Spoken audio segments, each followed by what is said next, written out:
Hey everybody, Erica, can you hear me? Yeah, we're good. Hey everybody, welcome to the last session of the evening, Mastering the Case Communication. I know there's been a bunch of programming today, and this is thankfully the last, save the best for last here, talking about case communication. Thank you for coming out and joining. Looks like we've got 65 participants already. If you could, please come off camera. That would, just helps me get a little bit more, get to know everybody a little bit better. We do only have 30 minutes, so I'm going to get into the heart of the content here, as well as try to leave some time for questions at the end. I'd ideally leave 5 to 7 minutes. Erica's going to be dropping some links in the chat. You can scan the QR code. That's going to help you sign up for Leland. There's also the link to sign up for Leland in the chat. If you have a question, I have the chat up. Just pop it in the chat. I'm going to see it. And I can answer it there as well, or come off mute and just interrupt me. Real quick about me, I live in Chicago. I used to work at Bain in their Chicago office as a senior manager. So I was there from 2018 to 2021, consultant manager, senior manager, and I led recruiting over at the University of Michigan. So recruiting undergraduates and MBAs, so very well versed in recruiting in cases, and I coach on Leland platform for about the last year. Weirdly, very passionate about communication. I think it's super, super important to the case and how you do on the case. It's not just about, did you come up with the best framework? Are you really good at mental math? Communication, I would argue, is more than half the battle, and we'll talk about why that's important.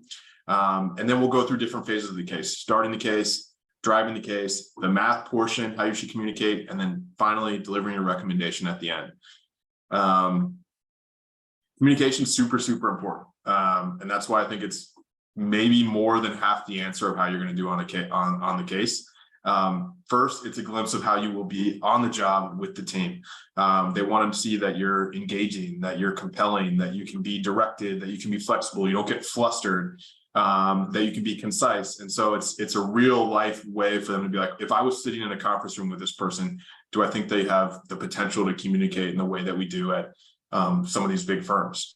I think the way you communicate also demonstrates your ability to focus. At Bain, we call being answer first. That means we just say the answer. We don't really give a lot of context. It's just very answer focused. So when you communicate in a case, it's always great. We'll talk about this, how to be hypothesis driven, answer first, leave out the context, and just get right to the point. And then I would like, one other thing that I'll say is just your willingness to be flexible and resilient. There are going to come times in the case when you hit a dead end in the maze or you go the wrong way.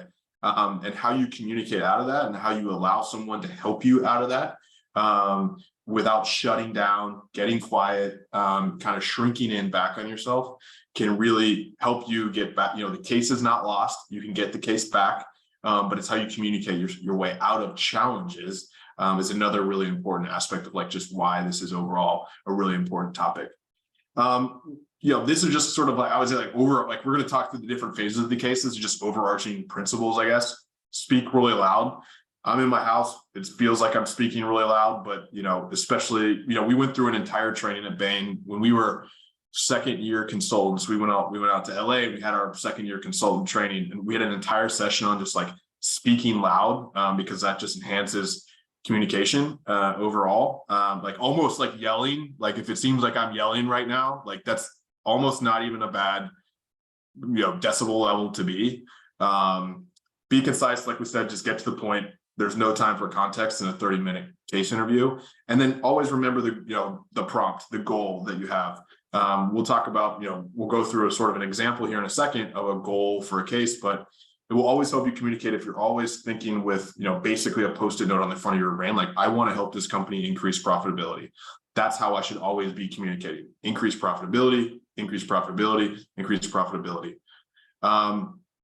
Starting the case. So we're going to show a prompt here in a second. Typically, you start, the interviewer will give you a prompt. Here's what's going on with this company. We want to help you solve this problem. Right out of the gate, you'll be offered an opportunity to ask clarifying questions about the prompt.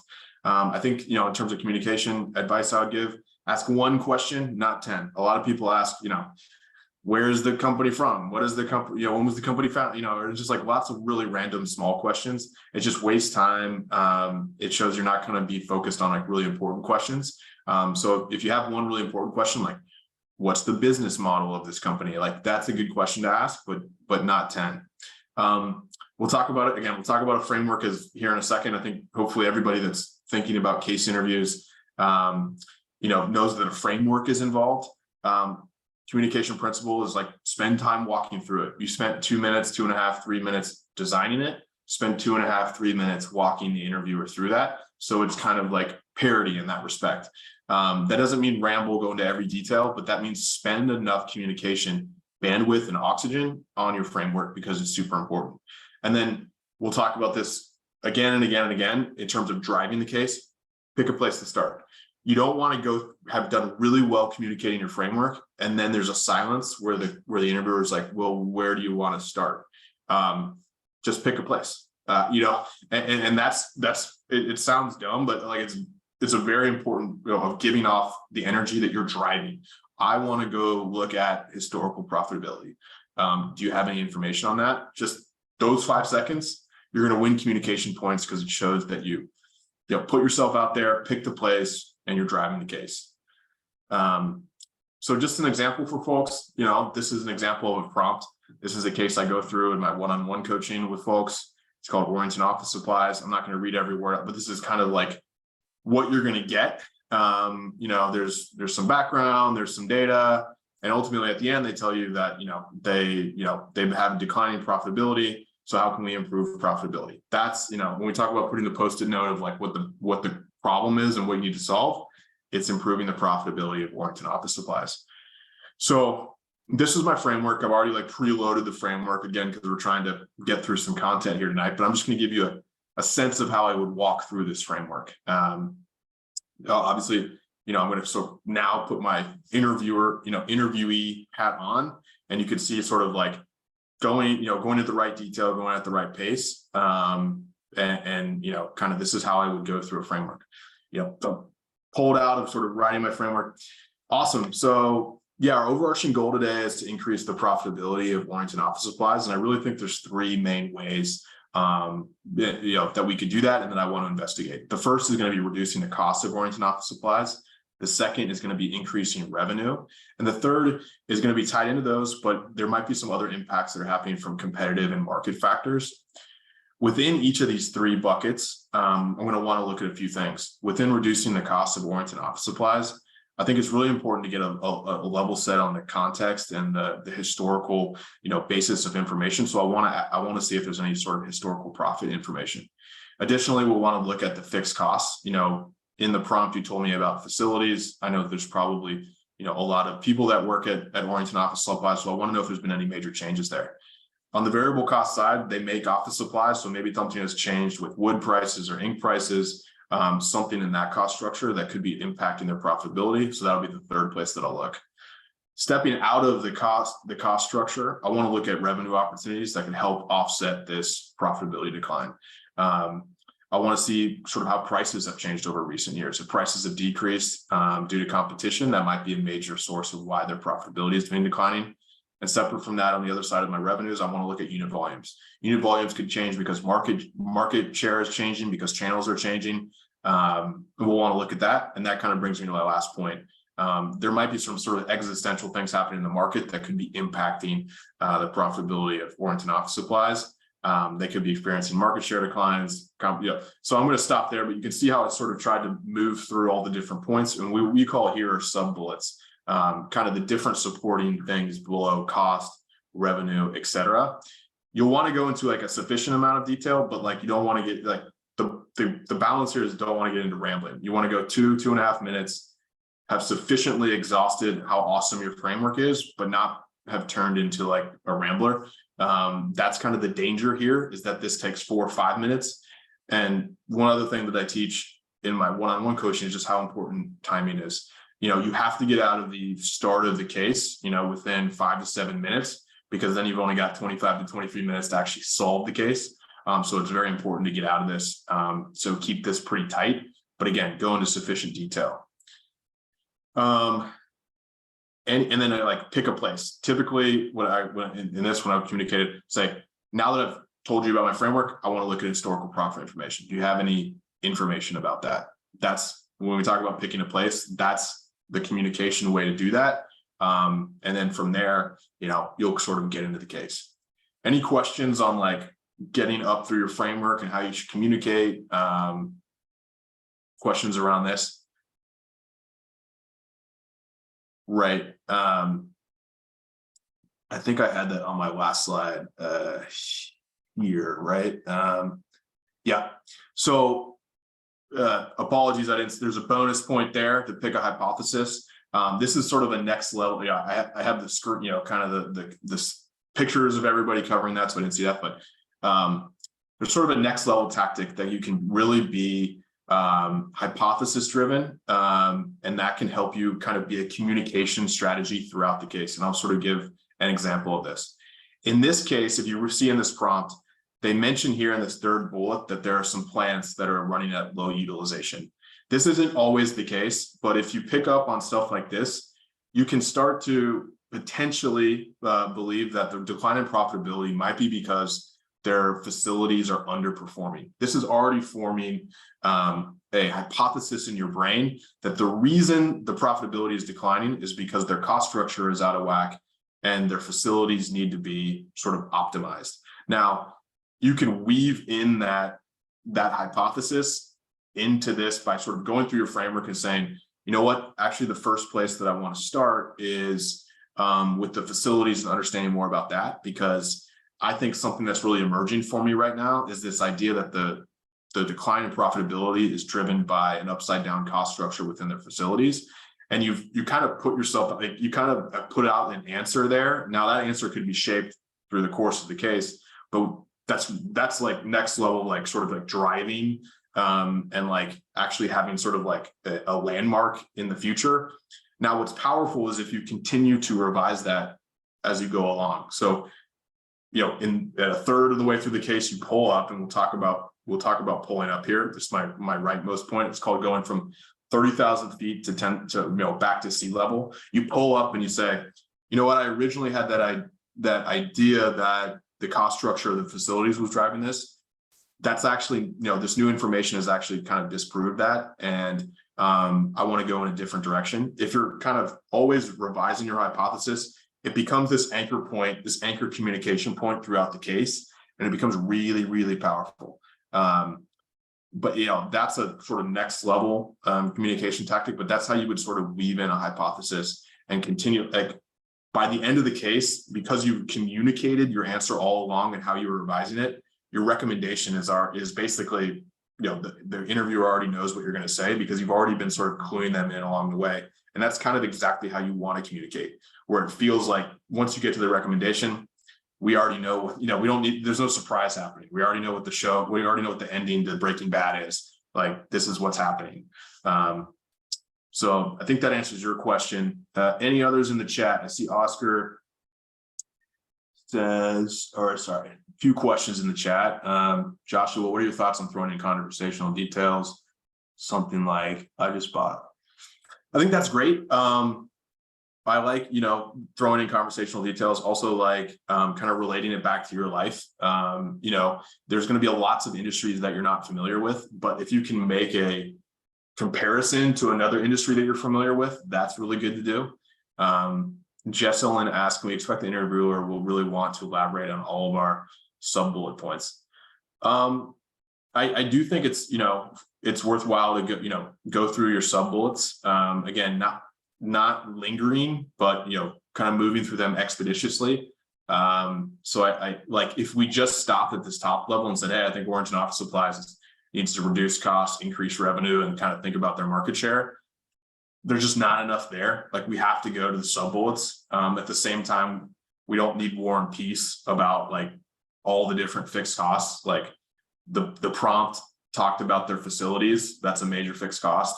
That should be something that we, kind of talk about. But beyond that, we don't need to say a fifth fixed cost and a sixth fixed cost. Like the facilities and the headcount, those are the biggest ones.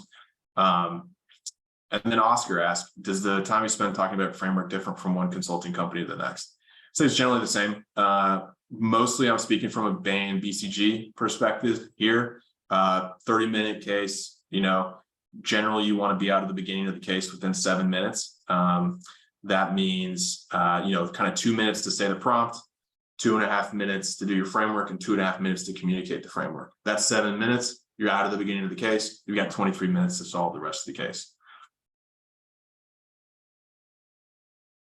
If you're not sure about a hypothesis, leave it out. To Sanjana's point, it's certainly a next level tactic. And when we talk about these things that can take you to, an AA plus, it's something I would consider, but don't reach for it. If it's not kind of coming to you that there's like this really clear hypothesis and you want to be hypothesis driven and you still want to just investigate things, leave it out, because it can get, if you force it, it kind of feels weird.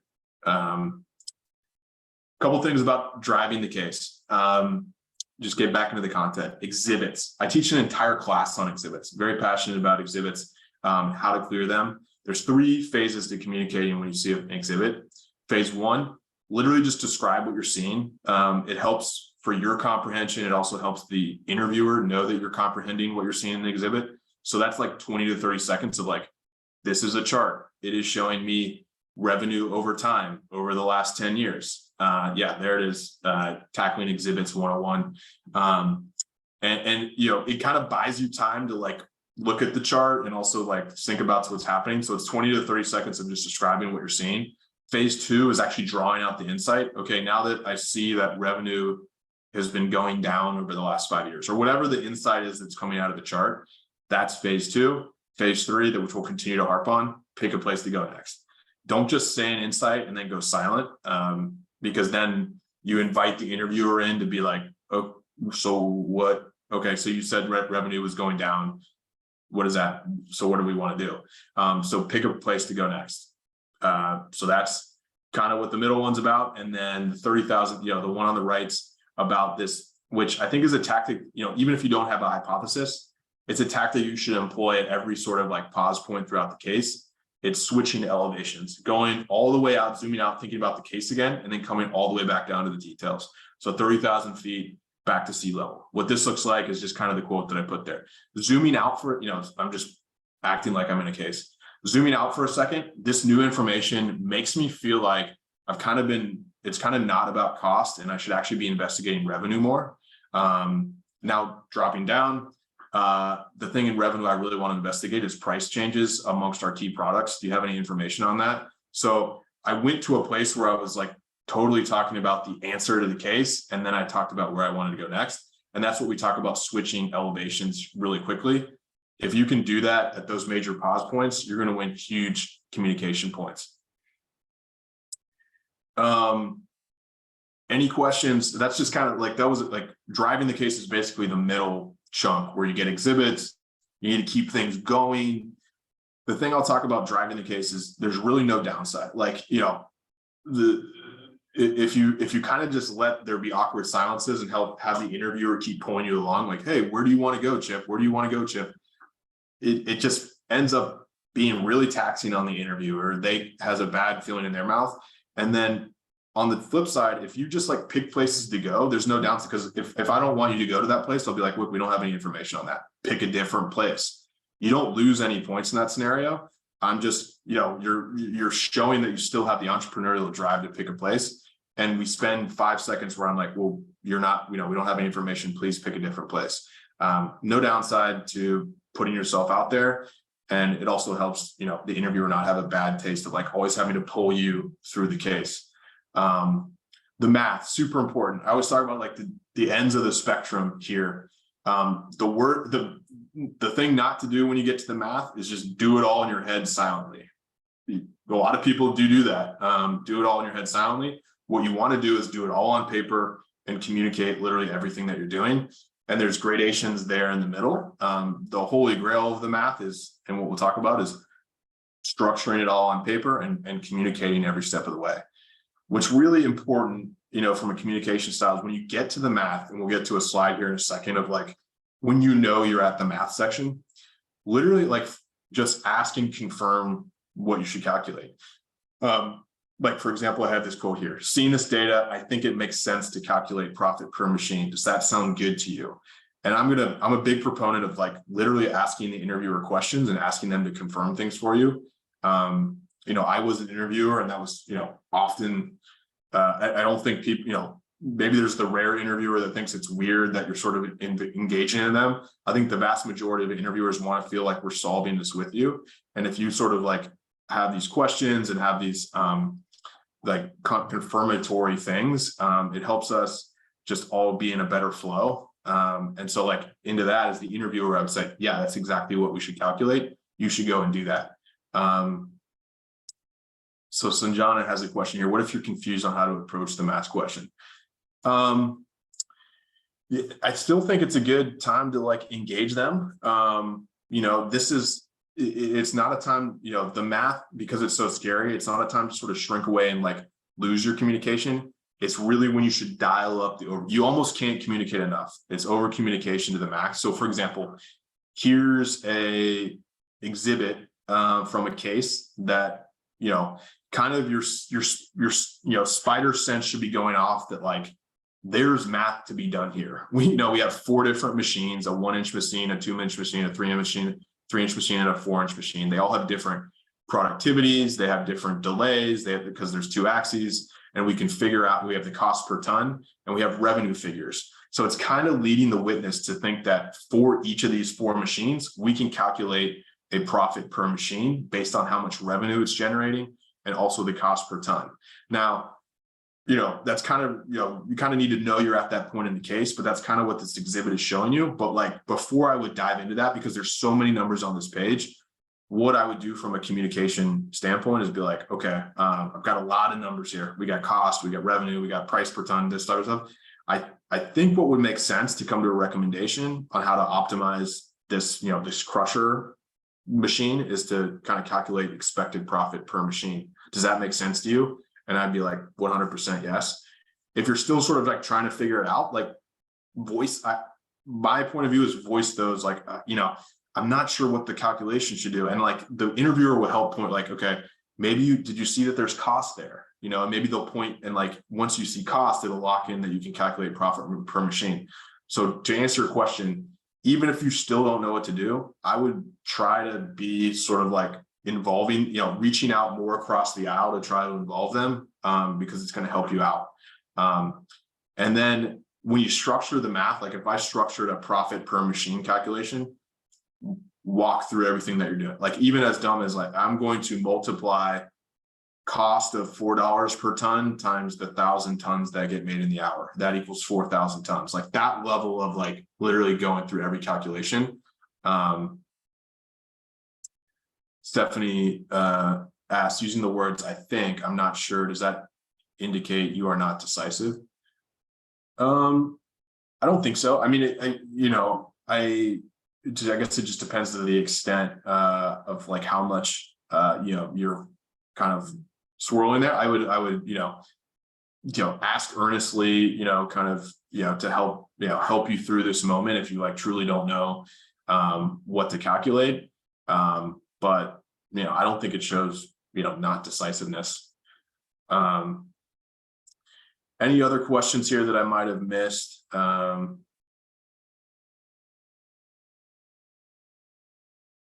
See, Jesselyn responded. That's good.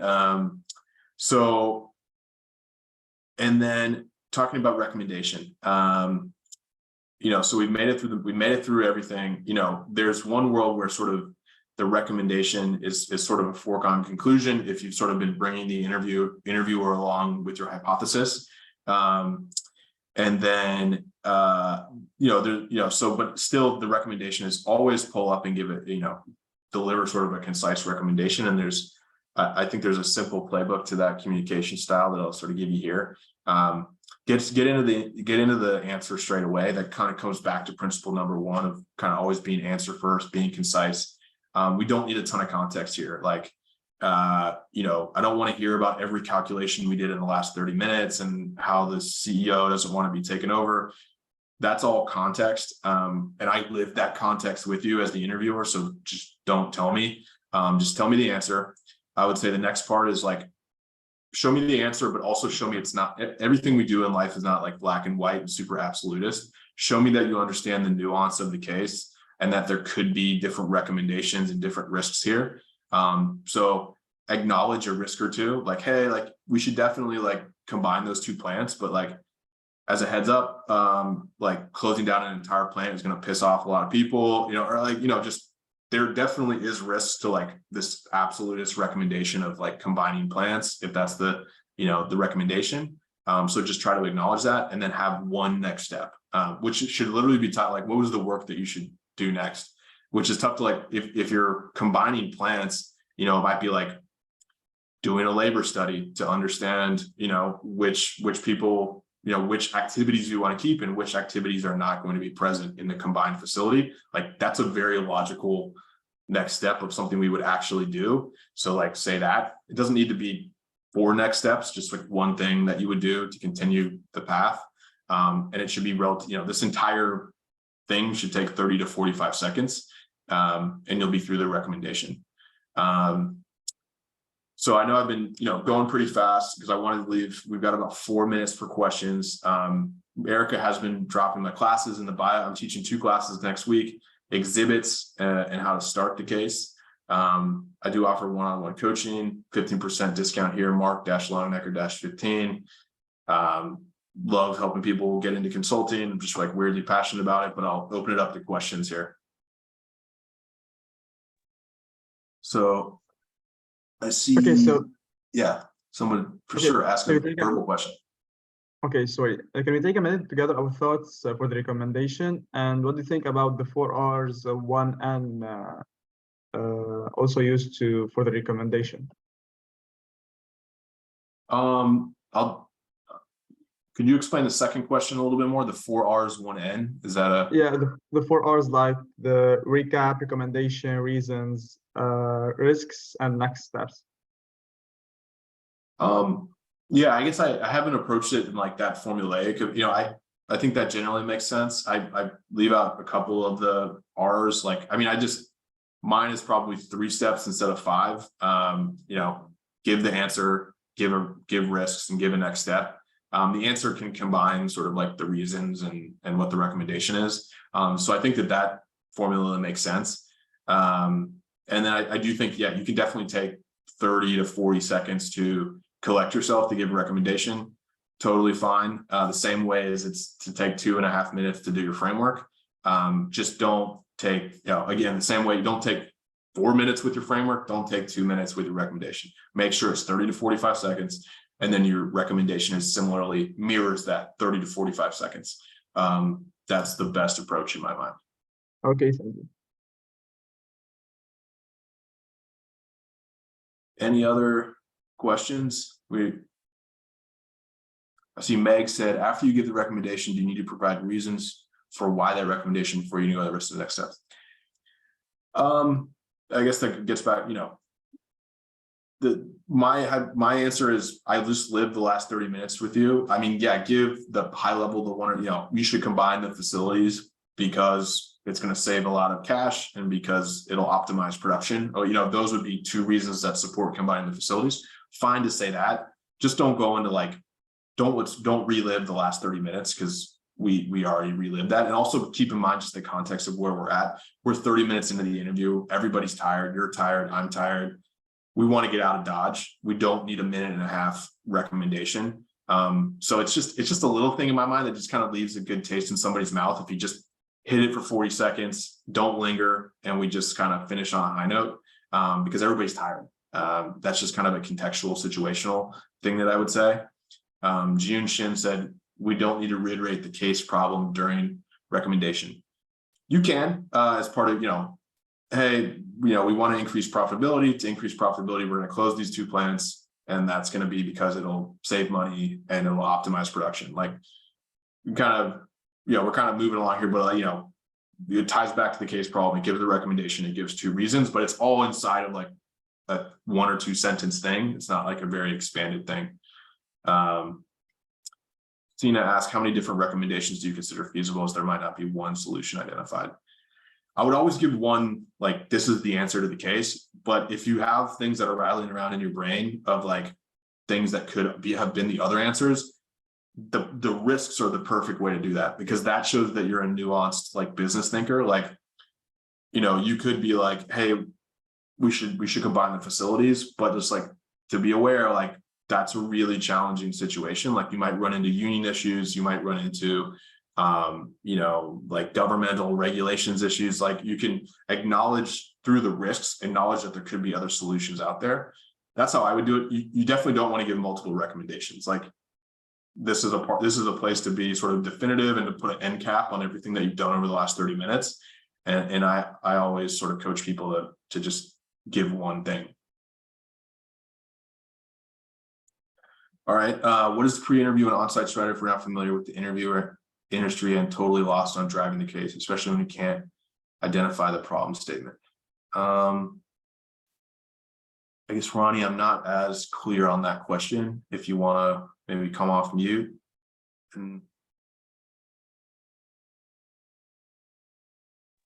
Yeah, hi. I was asking about for before the interview, what is like the strategy to be familiar with the industry? I mean, like there's a lot of like different industry, and how can we be able to like be familiar with them? And then also like if it's like if we don't have enough time previously on the practice, how can we anticipate if we are not familiar with the industry that they're right. That's what like I have a lot, I'm a big teacher of like having set frameworks. And I, if you come and coach with me, I have a whole collection of frameworks that I think apply to virtually 99% of the business problems that you're going to see. I know a lot of people get worried about the industry, not knowing the industry. Look, we had a mining thing in here and we had an office supplies thing in here. I don't claim to be a mining or an office supplies expert. But I think if you focus on the frameworks and those business fundamentals and let that drive the case, like you don't have to worry as much about the industry. Like the Orrington office supplies is about profitability. Profitability is revenue and cost and market factors. That will always be the framework for a declining profitability case. And I almost like, I don't care as much that it's office supplies. Like I want to give lip service to like, hey, there's pens and there's chairs and there's staples and all this type of stuff. But the more that you can distort away where it becomes about the problem and the business fundamentals and less like, oh, is it office supplies or is it mining? That's how I teach it. That you can get like industry primers, like, there's like 50 industry primers on airlines and, different telecommunications and all, and you can read that. I think it's helpful, but I think you tend to get lost in the weeds and it becomes if you're worried about nailing the industry, you might be focusing on the wrong thing versus trying to, still be creative and still focus on the business fundamentals and kind of just work around the industry, kind of make comments about how you don't really know it, but you're giving it a shot, those types of things. Couple more questions. What words would the interviewer usually use to suggest they're asking for your conclusion or recommendation? Typically it's, the team's coming in or the CEO's coming in and they, it's time to sort of give your recommendation. That would be sort of the clue that it's time, your speech is ending, and you can take your 30 seconds then to collect yourself and then deliver your recommendation for the final 30 seconds. Would it be okay to check with interviewer that we are on the right track for casing? I think if you mean like, am I on the right track in terms of the answer? I'd say probably not. Like I definitely was espoused that, you should have involved them and like treat them like a partner, but they're not going to straight up tell you straight away, like, oh yeah, you're on the right track or you're definitely screwing up. So I wouldn't ask that question. I've never seen it done. And I don't think I would probably just deflect it if it was asked of me and I was the interviewer. One last question. Do you have other recommendations to project confidence in the interview? It's a good question, Oscar. I think the number one thing to project confidence is like just driving the case. Driving the case is going to help you save on time. Number one, I teach a lot about time. The same way that for your GMAT test, time is, if you get time wrong on the GMAT, you're going to end up missing 5-7 questions on the end, and that's going to, crater your score. If you mess up time in the case interview, you've only got 30 minutes. We got to get out of the start with 7 minutes. We got to get through everything. Driving the case is going to help you. And again, it's a low downside tactic. If you pick a place to go, then that's not the place. They're going to be like, we shouldn't go to that place. Can you please pick another place? And it just, it helps you feel a little bit, it helps you kind of feel that confidence and energy in yourself. Like, okay, well, yeah, let's go look at revenue. Why don't we go look at it? And because you can subconsciously start to shrink back. If you're always letting that awkward silence come in and let somebody pull you along, you end up kind of just always shrinking back, where I think you can lean forward if you just pick places. Again, I keep preaching low downside tactic. There's no downside there. So I think we'll kind of wrap it up for today. I know we try to get through a lot. I'll probably end up teaching some version of this class in the future. I was really excited to put together these materials. Hope you guys learned something. Got a lot of good content for you guys. Please reach out to me on the platform if you ever want to, get into management consulting, go through case interviews, and have a great night.